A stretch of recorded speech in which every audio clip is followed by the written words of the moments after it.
Hello, beautiful community. Hello, beautiful community. Let me know if we are hearing each other, or at least if you're hearing me. I wish I could hear you. We'll do some of our Q&As all over the place, and we'll do others. Sebastian, thank you. Larry, thank you for letting me know. And we'll do others a little bit themed. So today, please don't invest your time if that's not what you're in the mood for. We'll only look at general questions about whether our democracies are in trouble and what kind of trouble it might be, how we should feel about it, what we might do about it. And I won't comment on particular politicians or particular political projects. So some people are saying Paul is saying there is no sound or picture. So let me know if there is a sound or there is a picture. Hello, Sammy. Hello, Philip. Who's seeing me?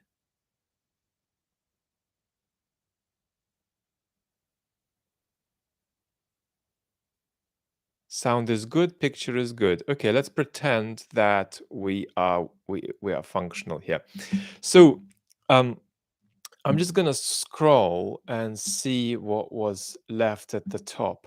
But we've got to sort of position ourselves and say that it's increasingly widely recognized that there's a crisis of Western democracy.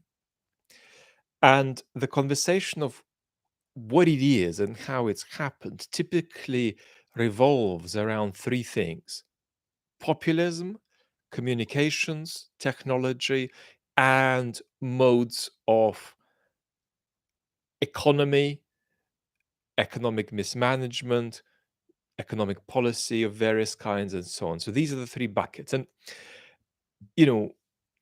I think that we can do a lot better than that conversation as it's commonly presented. And that's why we got to keep talking about it.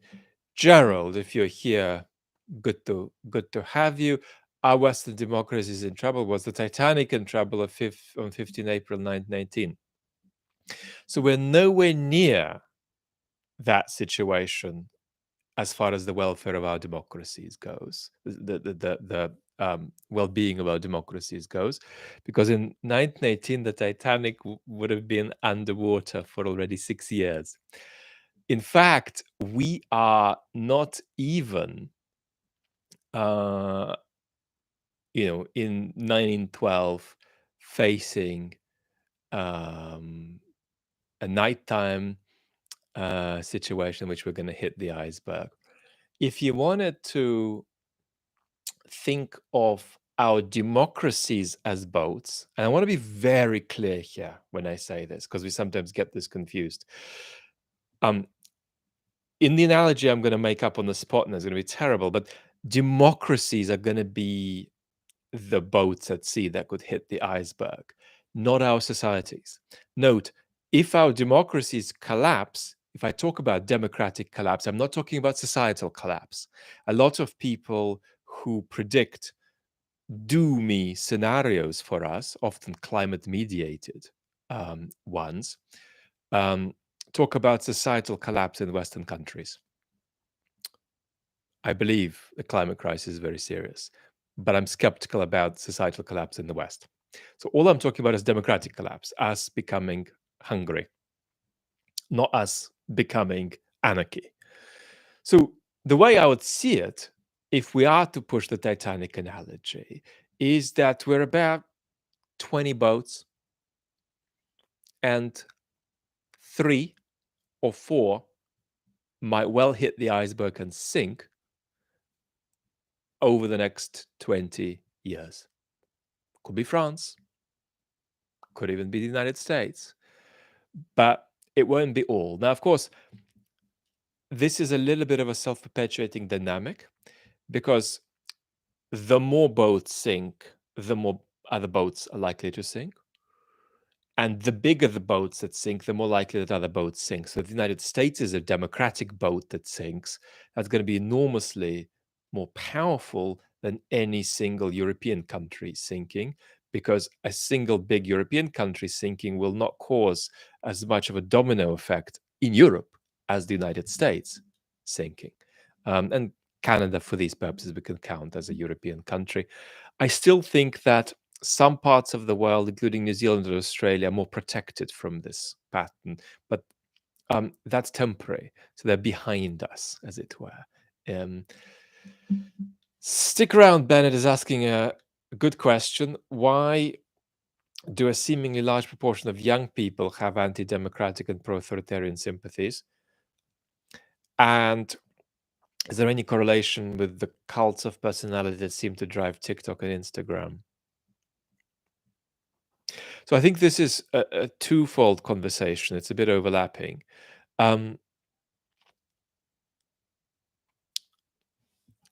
This, what we're talking about,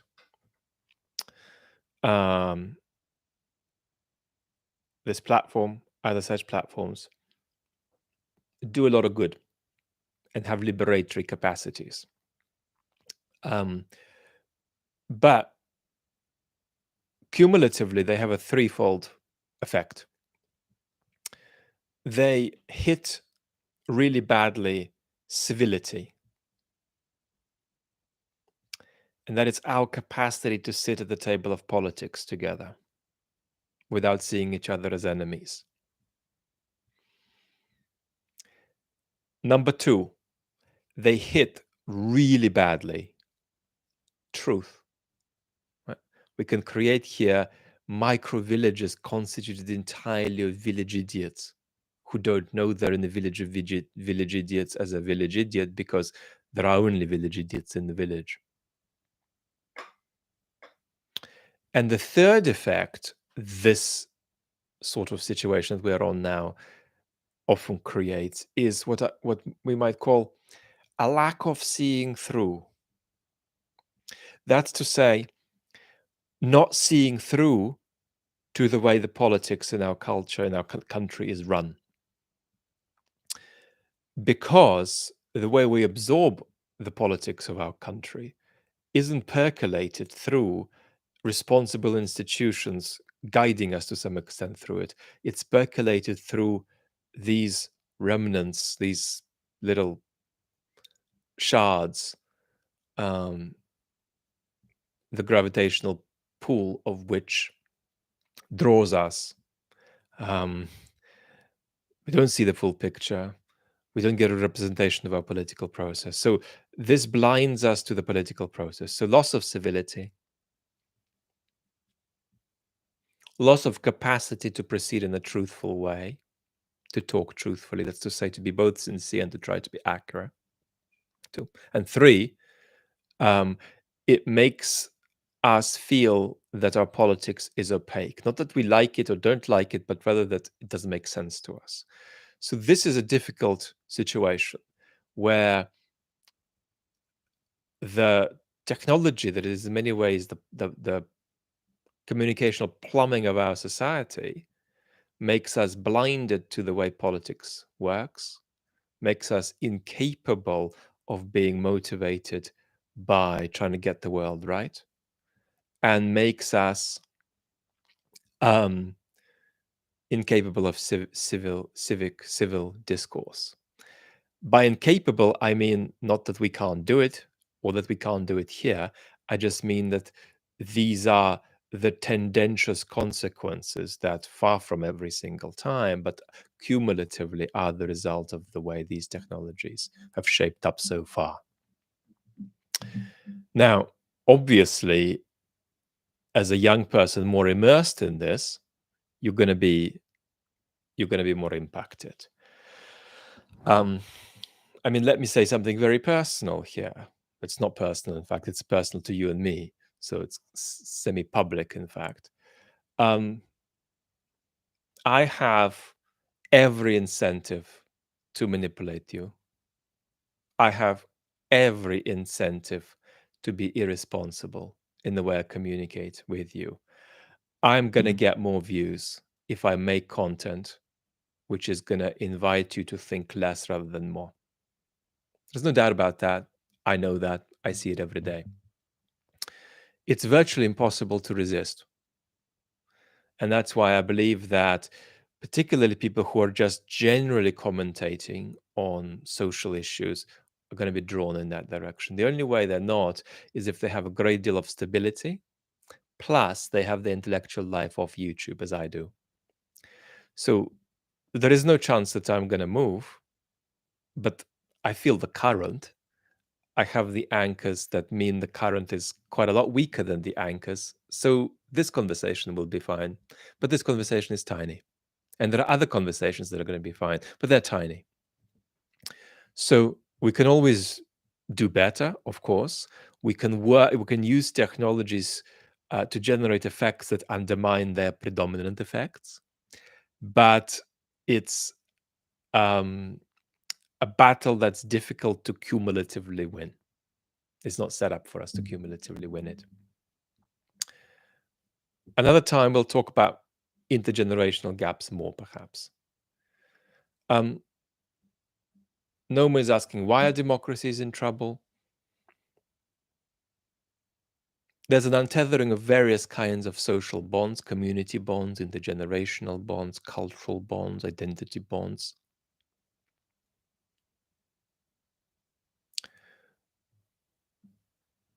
There's a breakdown in solidarity. There are many mechanisms that push this on,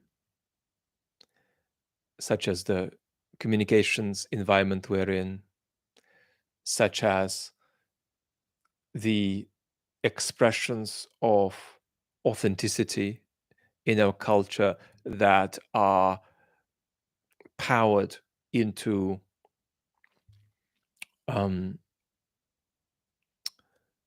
distorted shapes by these technologies where we find ourselves, with which we find ourselves coexisting for many hours a day. So I'm definitely going to do a piece of content just on that question, without doubt, on the main channel. Like, what are the 5 or 6 or 7 factors that are driving this?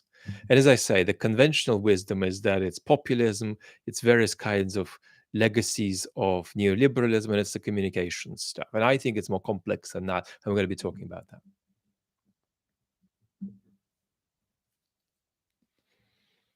CTC5, I can't answer your question about Israel today because I want to keep it general, but I'd love to answer it another time. You're saying that a lack of solidarity is a big problem in our societies. Isn't this the inevitable outcome of cultural capitalism? Thatcher's no such thing as society. So people who debate this think that economics, various kinds of loss of opportunity, various modes of economic exclusion are a big part of why we're here, but not necessarily the main part. Or at least a part that's big together with a few other big parts. Now, I don't need to challenge that. I think that's fair. And there is a lot to say here. So let me just say one thing. It's a very disturbing thing. Very disturbing observation indeed. The liberatory social justice projects that are dominant in Western societies today are driven more by identity than by mechanisms of than by concern with mechanisms of empowerment and exclusion.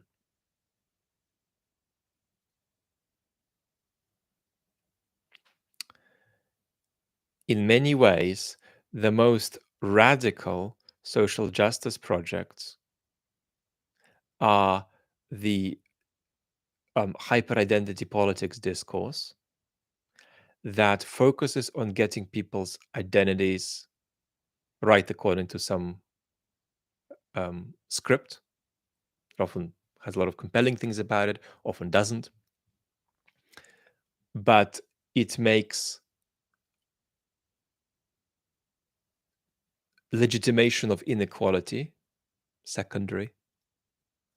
It makes conversations about opportunity or even class secondary. Very often what you get are identity-driven appeals to corporations to make various cosmetic adjustments around identity recognition. That has uh, two catastrophic features about it. The first feature is that it doesn't address, insofar as they're significant economic challenges. And the second feature of it is that it's parasitic upon solidarity. Our projects, our most visible projects to make society better today, are parasitic upon solidarity. They don't say, we're all in this together, but this group of people and that group of people is struggling a lot. That's not on. Let's empower them. So, in other words, that's an argument that's in terms of all citizens being included, right? Most of our progressive um, social justice discourse is exclusionary. It doesn't start with the idea that we're all in this together. And that's a big problem. And one of the problems about the problem is that it means that a lot of the aspirations of such projects are unrealizable, because the social justice based advancement of particular groups is often predicated on having sufficient solidarity across society to get the issue moved. So there's a kind of a self-undermining quality to some of our progressive politics. And that CTC5 is a small subset of an answer to the question you've asked about ways in which we might be ignoring significant economic factors. Schofield is saying, thanks for introducing me to Nietzsche. I can see him everywhere now in the fabric of things. What Nietzsche, who wasn't a great political philosopher, he was a great moral philosopher. He was a bit naive about politics. But what Nietzsche teaches us is that we might end up in situations in which practices and institutions that we can't live without are ones that come with explanations and justifications that we can no longer take seriously. Right? So Nietzsche's worry was that some of the myths that underpin the way we organize our societies might be gone while we still want to organize our societies like that. So it's about wanting to have something that you can't have. That's a very Nietzschean paradox, and I think it's very constructive to apply it to various situations. For example, we can no longer believe in the idea of teleology, the idea that the world is moving with ever more progress towards some kind of a species-wide civilization. But Nietzsche would say, is that, at least as an image, not part of how we justify some of the institutions that we rely on? And if we recognize that that's so, might we not need other justifications that we don't yet have? Can we come up with them? And here Nietzsche's answer would always be, let's see. We don't know. So, Christopher is tired. Good to see you. So that's a little bit of what's going on. It's a little bit of what's going on. Let's have a look at what's going on in the comment section meanwhile. With my glass.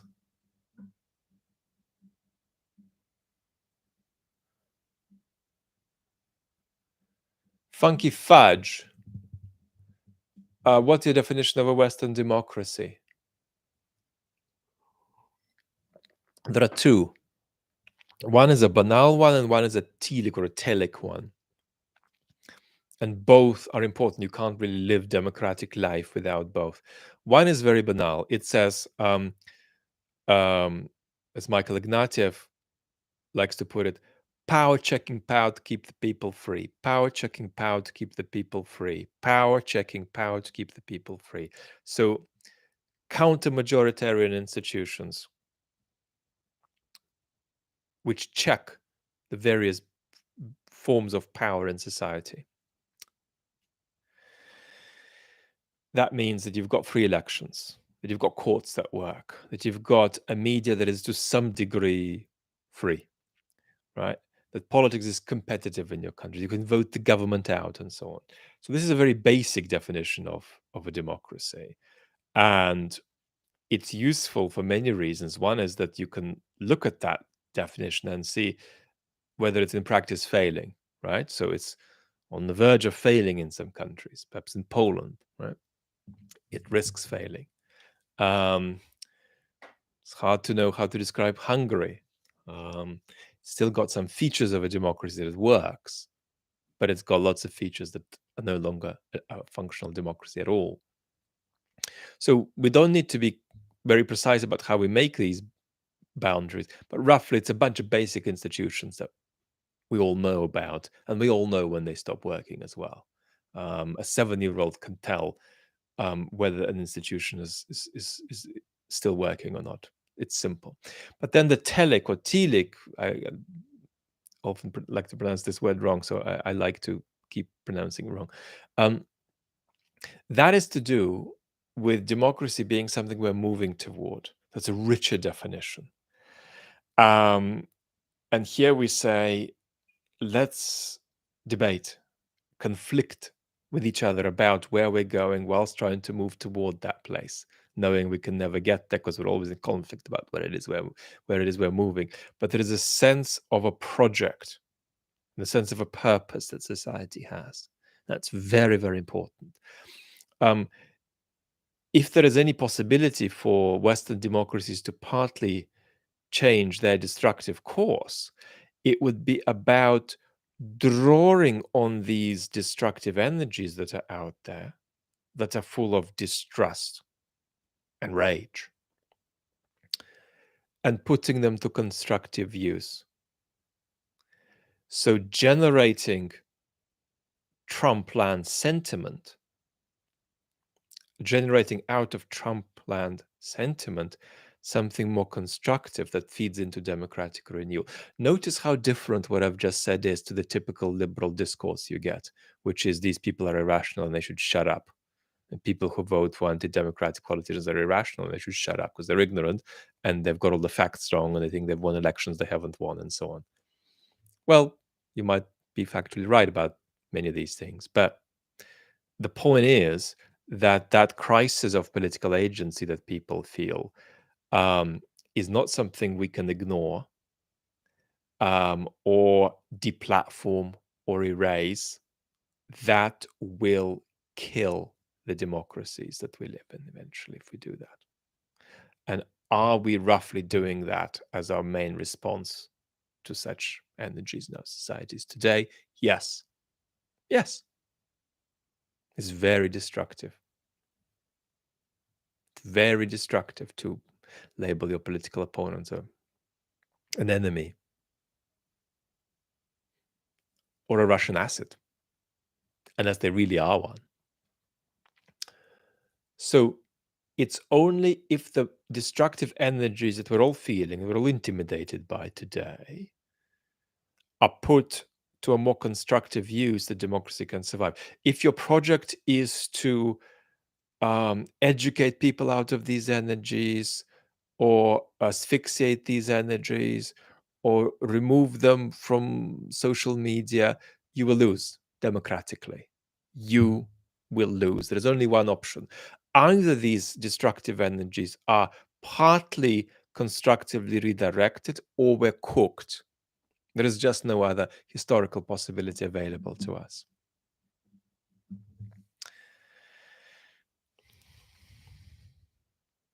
Amalfitano is asking, what's the role of organized labor in democracies? Do you consider corporate opposition to organized labor anti-democratic? What about apparent working class opposition to organized labor in the United States?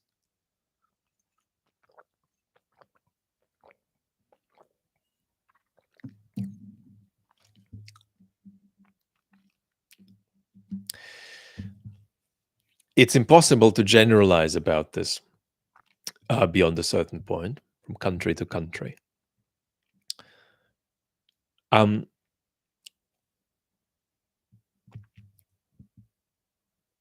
What you want is for the most disadvantaged people in society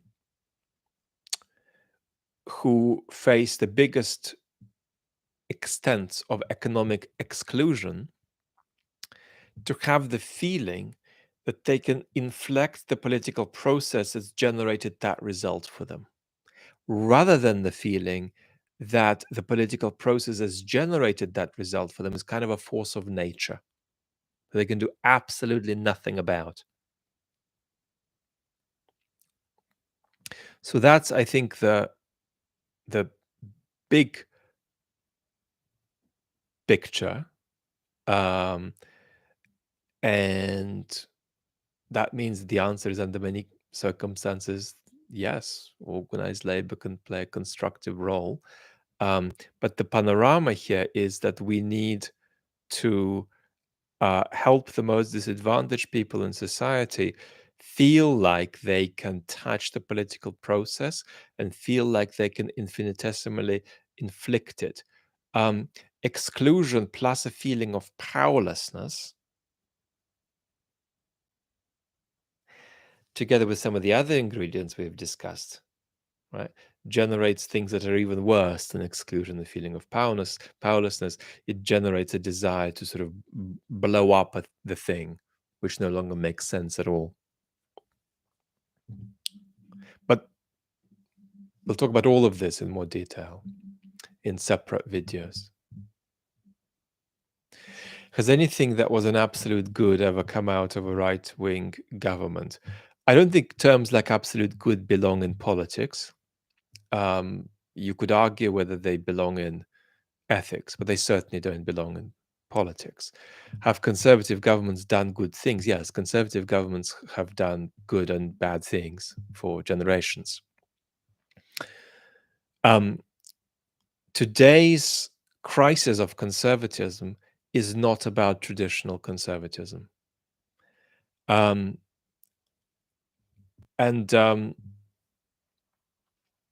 what's happened today is that many conservatives, in Western countries, you could argue most, have stopped being conservatives. They no longer want to do conservative things. They don't want to conserve. They want to destroy. We have terrible pathologies in the center, on the center left of politics, but the big pathology on the right of politics is what we might call the anti-constitutional conservative. That's to say, conservatives who have stopped being conservative. Now, William, your question needs one really important answer, and that is that, in principle, conservatives have impeccable democratic credentials. Conservatives are committed to the functioning of democracy, in principle. And you might think that you find policies that conservative governments implement abhorrent, and you would find them abhorrent if you're left wing, but you cannot honestly find them undemocratic in the basic sense of democracy I've given, which is just institutions that work, right? So wherever you are in the world, there is no doubt that the tendency for conservative politicians in the 80s and in the 90s was to respect basic democratic institutions. That's increasingly ceasing to be the case. So what we've got is not a problem today of here the bad conservatives go again. We've got a problem of the evaporation of conservatism and it being substituted, while the tag on the building remains the same, which confuses people, by a kind of counter-revolutionary politics that wants to abolish rather than conserve institutions. Much more on that.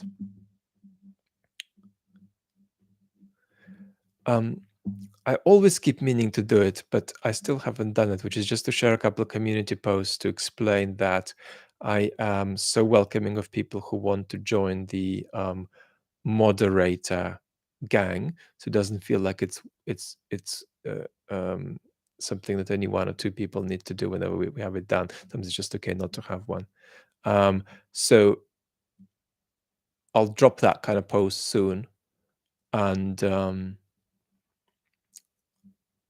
if you're a regular and you're disciplined in how you communicate, you'd be so welcome to take that uh, role just for whenever you happen to be around for lives. It has you're under no obligation to especially make time to join the lives, just if you happen to be around and you're watching anyway. And the other announcement is that because of my health, I'll be asking the wider community to volunteer to do timestamps for lives that have gone relatively interestingly, so people can watch later more constructively. So if anyone wants to do timestamps for this one, I would be incredibly grateful. And timestamps I like to be quite simple. So, democracy and the internet, democracy and economics, so not like 2 or 3 sentences. Timestamps are basically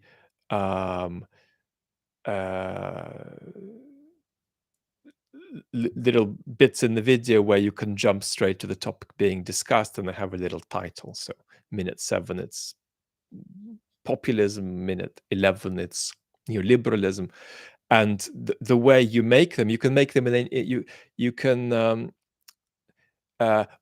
that's actually how it works. I don't think you can add timestamps as such yourself, but you can in any comment create them by starting with 00.00, and then any time you list below that will be clickable.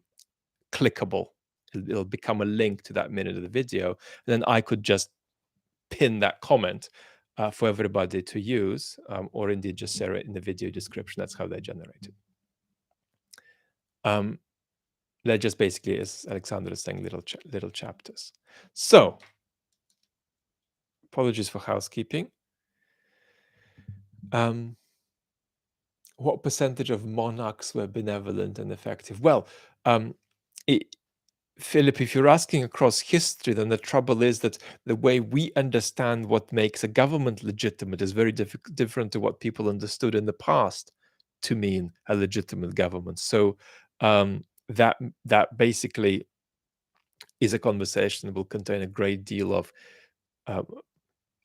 relativization, because it's only in the modern world that we've come universally to recognize the fact that everybody has to be included, and the people who are not good at including everybody bullshit about how they do nevertheless. Notice you're not going to have Mr. Putin going around saying, well, I'm excluding that part of the Russian citizenry. He'll pretend that he isn't doing that. Tommy, perhaps some conservatives respected democratic institutions until cultural and demographic changes meant they can no longer accomplish their ideological projects democratically. No, that's not what happened. This is too functional. It's rather a kind of global trend into entrepreneurial populism that is contagious, that is connected with the forms of degeneration that we are experiencing. So it's not a project that they were open to realizing across history and now they're doing it. It's just a product of all of these forces of disruption in our society that we've briefly touched upon. And it's leading to a generation of people wearing conservative hats who are democratically and irresponsible political entrepreneurs. And what is fascinating when we talk about this phenomenon in more detail is that you've got politicians who actively do that. So Boris Johnson in Britain, for example. And this is a sort of paradox in this community, because this community has a positive image of Boris Johnson because Boris was strong on Ukraine. But in fact, Boris was a profoundly destructive political actor, um, who will do a lot of damage to the UK economy if and when he comes back as prime minister, to the UK democracy if and when he comes back as prime minister. Now, the trouble, though, is that there are the instigators of this anti-constitutional conservative pattern, like Trump or Johnson, but then there are the people who practice this kind of politics without fully knowing that that is what they're doing. And they're not out to break democratic institutions, but their level of entrepreneurialism is such that they will always choose to break and to damage democratic institutions if it's convenient to them. Something that, stick with British politics, would be inconceivable for John Major or Maggie Thatcher, right? Doesn't matter what your politics is. Simply talking about this sort of procedural commitment to democratic institutions. The overwhelming majority of the front faces of the Conservative Party in the UK in the 90s were committed to democratic process. That is not true today. And it's becoming ubiquitous across different democracies. Hello, Badger. Good to see you. M. Davis. Have never been to Texas. Sending Levin Press back your way. Going to go for an hour today, so still plenty of time.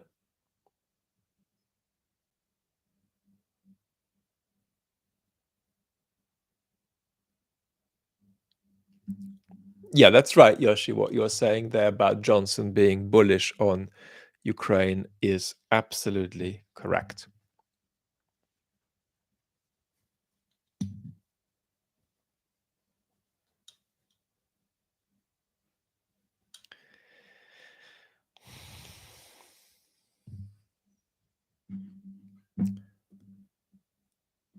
I wonder what it says. If we go to one moment.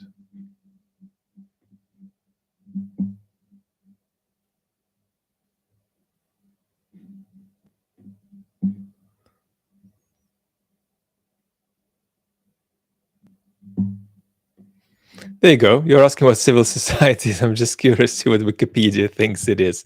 Wikipedia thinks that civil society can be understood as the third sector of society distinct from government and business, including the family and the private sphere. By other authors, civil society is used in the sense of one, the aggregate of non-governmental organizations and institutions that advance the interests and will of citizens, and two, individuals and organizations in society which are independent of the government. So you're never going to get a definition of maybe I've even lost your question now. You're never going to get a definition of civil society, but we'll probably do a video on it. My own central message around how we think about civil society is to emphasize our identity as citizens and explore what social practices and social practices here are things that are sufficiently established that we could even call the practices themselves institutions, even if they're not a parliament or a court. So what social practices can we renew and generate which will strengthen our self-understanding, our identity, if you like, as citizens. And one of the crises, one of the expressions of the crisis we face, is that our capacity to identify as citizens and feel emotions qua citizens are reduced. And so this is one of the biggest things we'll be talking about. What's it like to feel that you're a citizen? What is the emotional world of a citizen? You know, um, and how does one engage with other citizens, particularly when that engagement occurs in contexts that aren't formalized, um, aren't completely mediated by institutions we share. A very big part of this is the internet, and those public squares, although that gives things a positive connotation, but those public squares in which we gather. Now, this is a very international public square here, and that could be meaningful too. But this is also very important. This is also a very important thing for us to explore as part of any conversations about civil society. But the thing you'll hear me discuss again and again is how do we understand more deeply what it means to identify as citizens?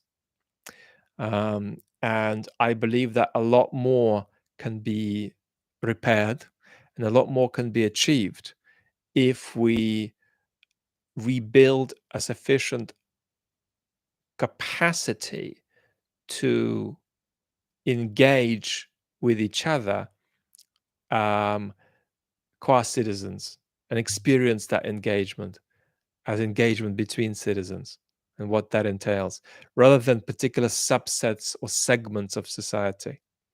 Um, I am grateful, even though it also often doesn't feel very nice at all, because as a citizen, you often keep losing. Many decisions go against you, for which you need to take responsibility if you feel these bonds of citizenship.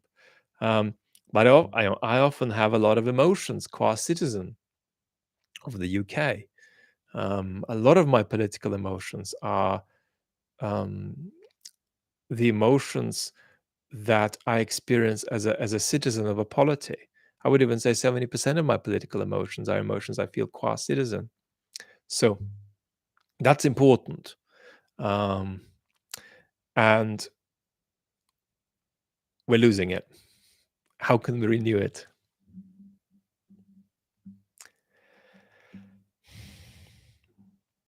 Aussie T, thank you so much.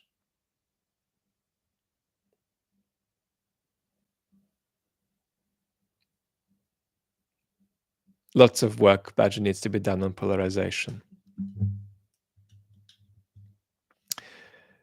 Irene is asking a good question, but I'm afraid I'm not going to touch on Armenia today or anything concrete. I just want to start a culture really where half of our Q&As are all over the place, but half of them have a theme. So we're doing one just about big questions around Western democracy. We might do one around Western strategy for Ukraine next, for example, or the Russian population.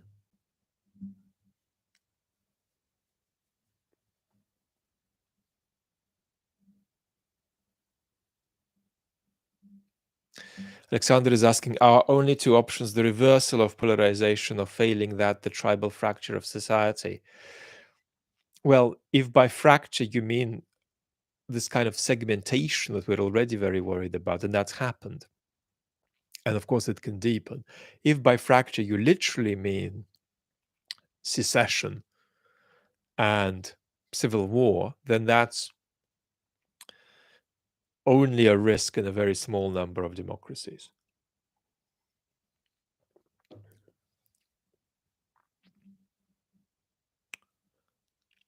The only way out of the crisis we're facing, really, for all Western democracies, is to keep themselves together. I don't think that um, secession is a realistic option. If you're really stuffed and you can't deal with where your society is going at the level of its democratic credentials, I suppose you could move. That's much more likely than seceding as a possibility.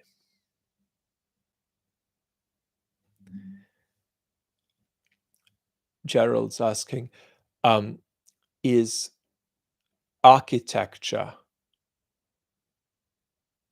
political? Yeah, it can be.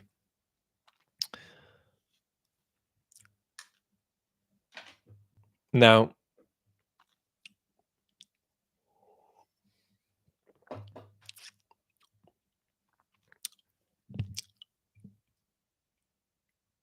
architecture, but also various kinds of installations in public spaces can be inclusive or not, can be liberatory or not. They can encourage various myths about the past or liberate our capacity to be transparent about the past. They can encourage certain forms of communication and ritual and coming together.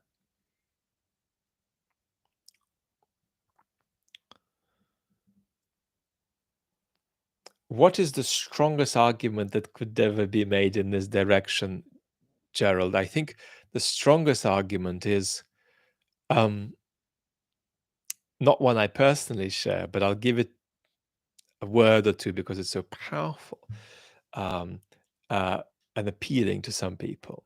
And that's the idea that an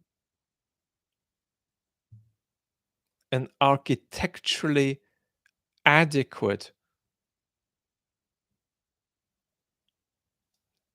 city or part of a city can, through various forms of physical organization that manifests, impact people not just politically but ethically.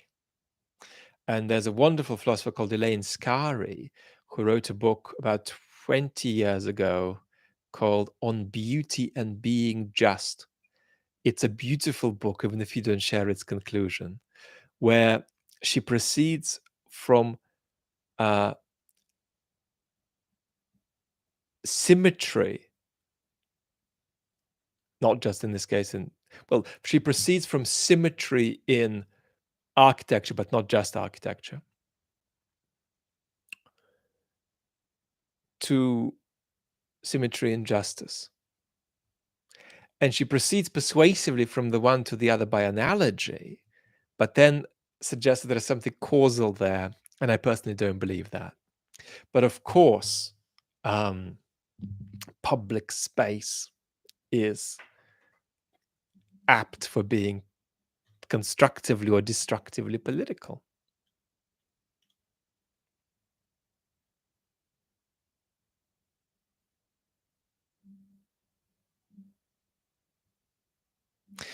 No, because William, because you're not going to necessarily agree with the different things that have been said in the history of the West about what an absolute means.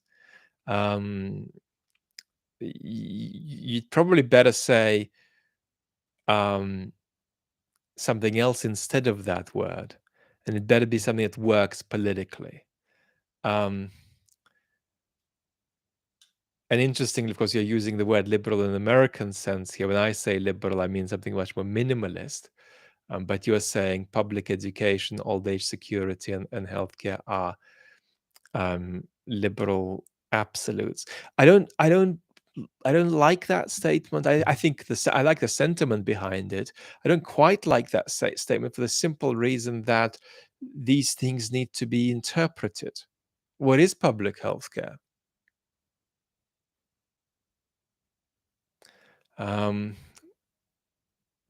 Do we have it in country X or do we not?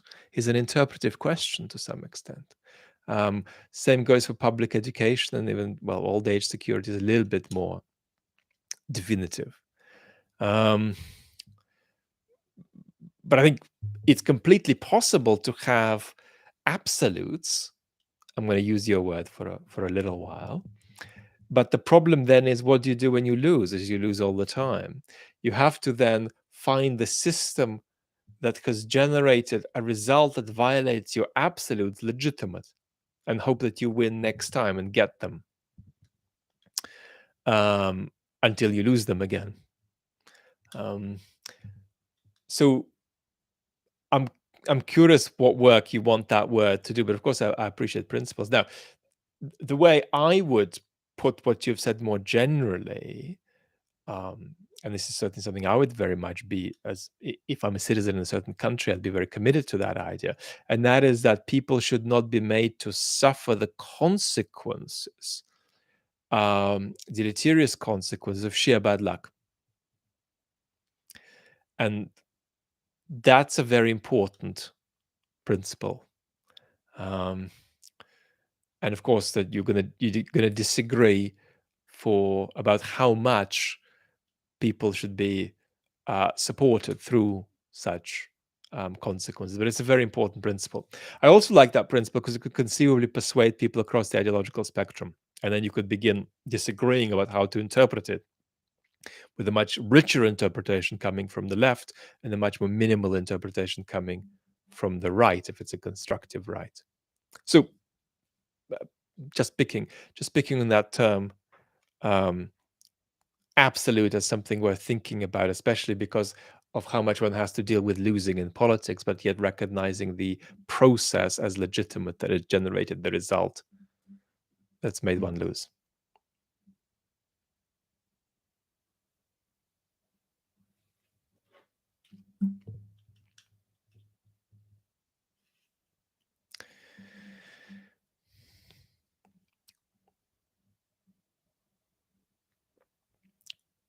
Bjorn is asking, do I think a politician with better ideas could win?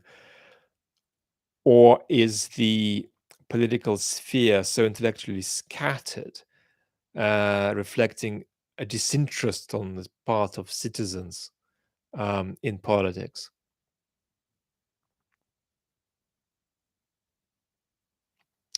So I do think populism is a big deal. I do think um, I think it's wise to be scared about democracies, Ollerine. I think it's wise, but we should recognize the challenges without catastrophizing them, also knowing that democracies don't just evaporate if they're in crisis. They can endure in crisis for a long time. But back to Bjorn's question, I think it's hard to win elections with better ideas in the current environment, but possible. What it requires, among other things, is a political project and a mode of political communication that combines some elements of populism with respect for political institutions. That is, and that's not the only balance you need to strike, but that is already in itself a very difficult balance to strike. Um, what we've got at the moment is a problem, which is a classic populist challenge, namely that public discourse has drifted too close to private sentiment or private discourse, right? Political discourse has drifted too close to how people might speak in the kitchen.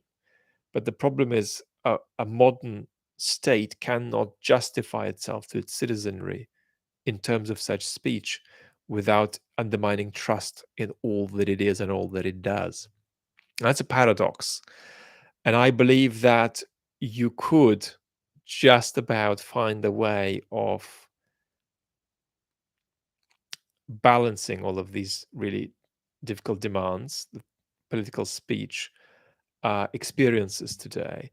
But it's really, really difficult. Now, being a walking, talking sort of centrist from 1998, if you don't do anything damaging, on top of just being a walking, talking centrist from 1998, that in of itself continues to undermine trust in politics. We're almost in a situation where the vast majority of political moves politicians can make further undermine trust.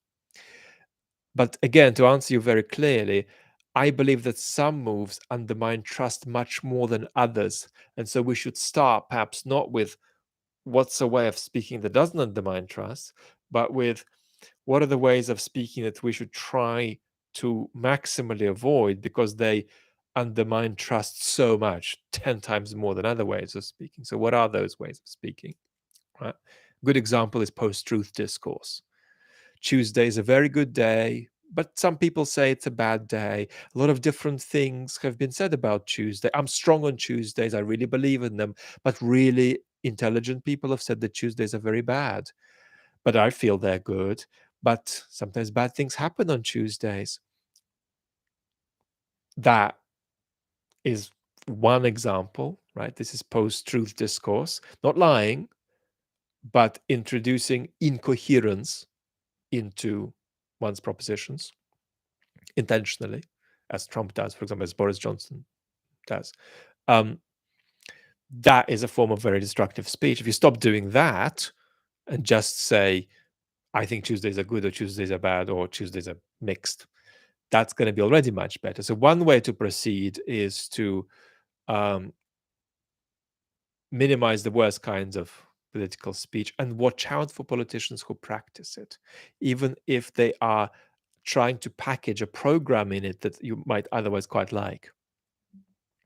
And then, of course, we can talk about um, finding modes of speech that renew trust, but that is very, very, very difficult, and we'll talk about it.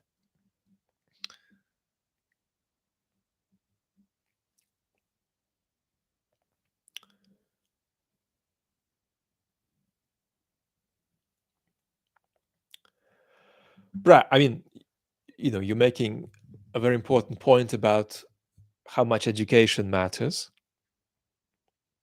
But at the same time, um, education alone doesn't get us out of the problem that we're facing. And there's a lot of educated people in our society who are doing a lot of damage. And there are even institutions, including education institutions, that are doing a lot of things right, but also doing a lot of things unconstructively. And of course, we need to talk about this more. One thing that I believe is that a healthy higher education system is in itself a vital democratic counter-majoritarian institution, healthy university system. I think there's a special story, somewhat similar but somewhat different to tell about the school system.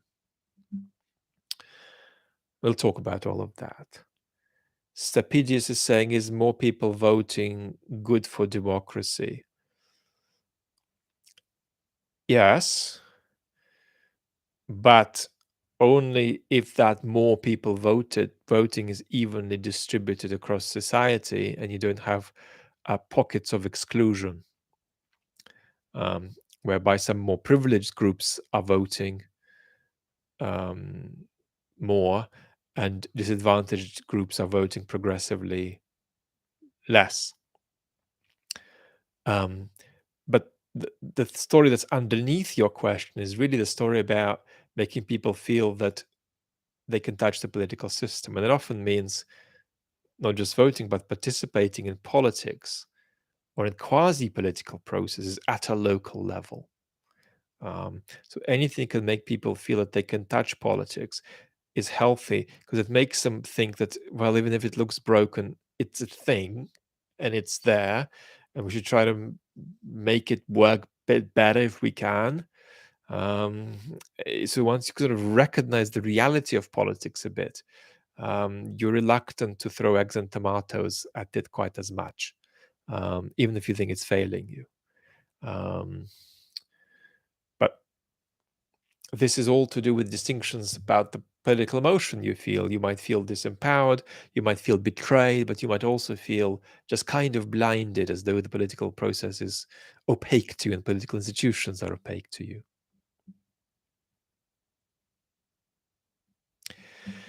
So, last questions from Yoshi about Ukraine. Um,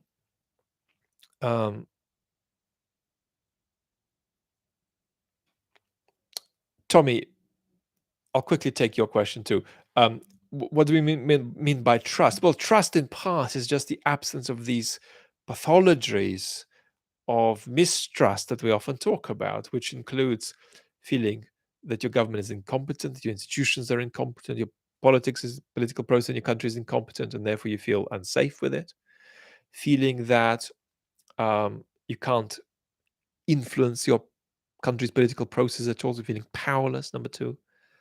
Feeling betrayed, feeling that your political representatives and political process institutions are kind of evil or working against you. And four, the worst form of distrust, as a pathology of distrust that I see is opacity, feeling that your political system, your political process is completely unintelligible, and so it's not worth preserving.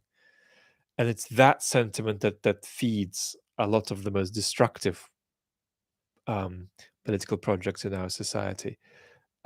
Yoshi's talking about Ukraine. The trouble is that Ukraine doing well can help us a bit at the level of moral galvanization. Come on, guys, democracy matters. Let's rally behind it. I believe in that to an extent. But it's mostly social forces are creating the situation that we're facing. And therefore, you can't get past them by moral rejuvenation. It's just not going to work. That would be only possible if you like, these social forces that were pulling our societies apart weren't real. If it was just a sort of a decline of democratic moral energies, then we could rejuvenate ourselves. So I would say that Ukraine can only help us at the level of moral rejuvenation. And moral rejuvenation is 15% of the challenge we face at most. So the answer there is it can help us a bit. But Ukraine is probably going to divide us as much as it unites us. So I'm skeptical. I would say that if Ukraine inspires us at all, it'll inspire some of us and piss off others, right? Inspire you guys, piss off people who are not in this bubble, who don't like supporting Ukraine. So in that sense, it'll create some galvanization, but also some division and resentment. But whatever positive effect Ukraine has as a sort of object that inspires us, it can only do that at that level of moral galvanization. It can't solve the crisis of trust in politics for us to any extent at all. And it almost can sometimes risk being a form of gaslighting. This discourse about how Ukraine's going to, if Ukraine beats Putin and becomes a flourishing democracy, then we'll be able to follow suit and renew our democracies too. Well, that's partly true, a little bit true, but it's mostly a form of gaslighting, conflating the deep crises our democracies face with just a lack of moral energy behind the democratic ideal.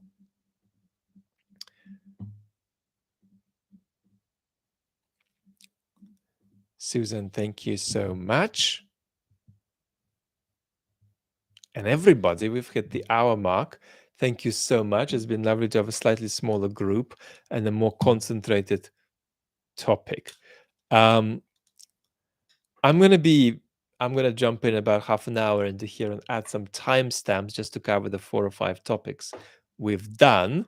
Obviously, if one of you does that before, I will be grateful. But it's a practice over time that we're going to build within the community. So no pressure on anybody to do it on this occasion. Lots of love.